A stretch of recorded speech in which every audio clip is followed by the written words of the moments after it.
It's our lost interview with former Eagles Randy Meisner. I'm John Beaudin from Rock History Music. We finally found this interview as I was going through my basement to look for another interview that I couldn't find. I basically went through the whole house.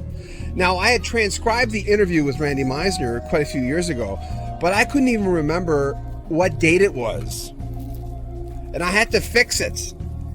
That's how bad it was. And then it broke again. It spliced again. But I managed to digitize the whole thing, and it's from August 4th, 2000.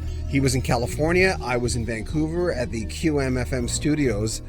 And he said yes when I asked him for an interview. And we were lucky enough to talk to Randy Meisner for an hour and a half. Some of that was gibberish. We were just talking about personal things. But we have a lot of footage with Randy Meisner talking about the things that were very important to him. Now, I know that Randy's not doing well now. I'm well aware. A lot of people have emailed me through the years telling me, because they've seen my interview on rockhistorybook.com and rockhistorymusic.com. And in this interview, we talk about, this is part one, we talked to Randy Meisner about fans coming up to him. And did he mind it when thousands of people through the years have asked him for an autograph?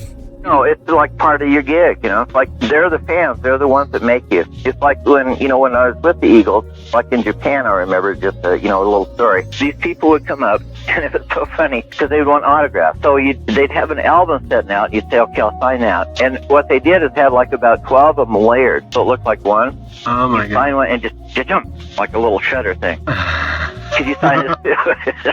And I would stand down there all night to sign every one of them, because all these people that came that wanted my autograph, I appreciate, because they're fans. It makes us. Half the people I talk to would say what you just said. And the other half just, I've talked to people who almost seem bitter and angry at the fame they've had. And everyone's different, and I understand that. But it always surprises me, because as a kid, we all wanted to do what you're doing. Every kid in high school wanted to be a rock and roll star, right?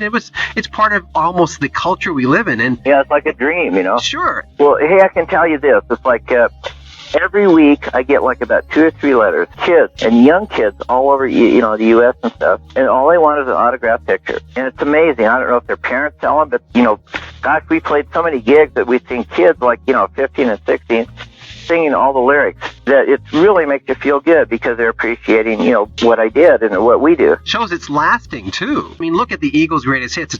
That says a lot. I know, and I got that reward finally. What do you mean you got the reward? Well, the album thing. Oh, is that right? Like when they presented it, they didn't, like Bernie Ledden and I didn't get like we weren't even notified, but we had to call, and we finally got our deal. Oh, no way! Yeah, it was kind of because when I quit, it was like, Timothy Schmidt joined the group, and then it was like, Timothy's the guy. And I can't blame them for that. All that stuff of all the arguing between the Eagles is over now. So do you even still hang out with them, or you just kind of know them still? And Not really.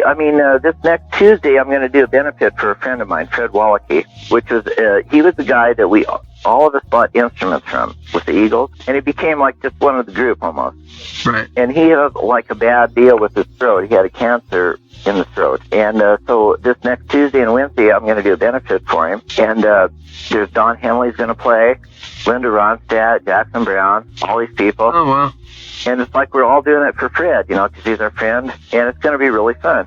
But, like the Hall of Fame, we all kind of got back together. Yeah, I remember seeing some pictures. That was kind of nice. Yeah, no, it was fun. We got to get on stage together, Bernie and I, and, the whole group. Like the lineup they have now, I know they're not officially together right now, but Timothy Schmidt and Joe Wallace said he just played it, and I got up to speak, and I'm not a very good person at that. So it was like, hotty ha.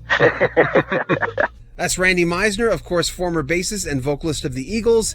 He sang Take It to the Limit, his biggest hit, but Midnight Flyer as well, and a few other tunes which I loved. And his harmonizing with the Eagles, it was so valuable, and he's missed, but unfortunately he's not in mental or physical shape to be back into the Eagles. So even if they wanted him back, he couldn't come back. So we're going to have about 6, 7, up to maybe 10 parts of Randy Meisner talking about things, his favorite things, like the Eagles, like Poco, which he joined in 1969.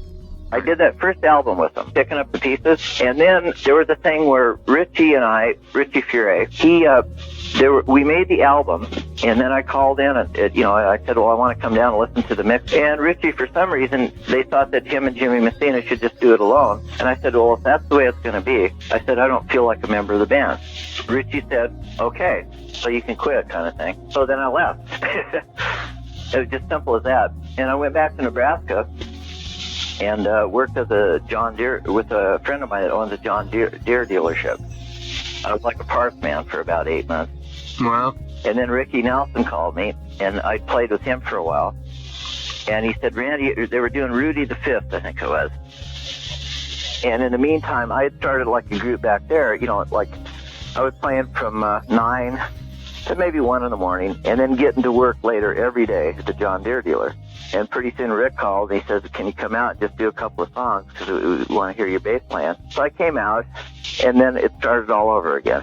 Then I started playing with Linda Ronstadt and Glenn and Don, and that was after Poco. And then a friend of mine, Steve Love, which was from Philadelphia, he was going to a college in Nebraska. He was in my band. He played guitar. And I didn't want to let Rick down. So I told Rick, I said, I've got a guy that sings just the high parts perfect, and he can play bass anytime he wants.